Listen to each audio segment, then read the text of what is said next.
Hey students, I'm going to blast through the 6-4 notes really quick. So we're talking about the applications of linear systems. We've talked about many of these situations before, but we're just going to kind of slow down and map them out. I'm going to show you some of the shortcuts that I teased way back in the early sections of chapter 6. So here we go. We're texting, friends. Let's talk the text. Ha ha ha. Okay, be quiet. So we have three options here. You can be charged 25 cents per text plus a $40 monthly fee, 20 cents per text plus a $50 monthly fee, or just an unlimited texting, also known as a flat fee, okay, for $100. So I've already graphed them. If you want to go into Desmos and kind of set up your window accordingly, you can graph all of these points just like I did.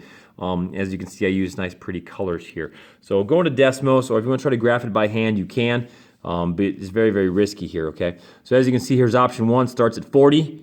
Okay, as you can see right there, it started at 40, 10, 20, 30, 40, and then it went up by 25 cents per text. So the first actual grid point it hit was at 200 texts, so I plugged in 200, and I got that grid point right there.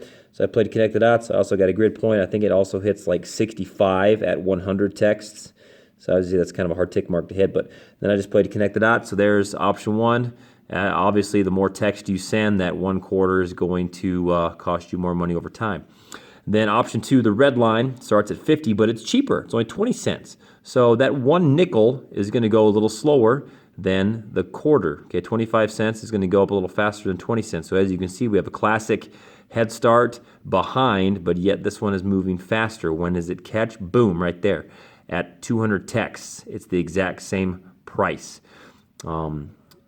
Then we move on to the flat fee, $100 no matter what. That's why they call it a flat fee. It makes a flat line.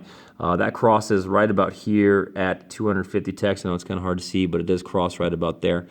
All right, that's the problem when you graph by hand, friends. You're going to be off by a little bit, especially with these large numbers.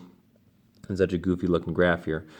So we hit at 200. That's when option 1 and option 2 meet. So option 1 is cheaper, cheaper, cheaper, cheaper, cheaper. All of a sudden, boom, they tie. And then option 2 is now the lowest line on the graph. So option 2 is the cheapest. And then all of a sudden, boom, it hits option 3. So option 2 is only the cheapest in this small little window right here from 200 to 250 texts.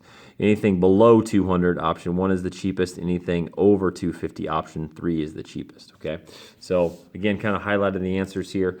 Option 1 is going to be the best. If you were to send no text all the way to 200, then it ties for option 2 from 200 to, that should be 250. I'm not sure what's going on there. That should be 250. Apologize for that.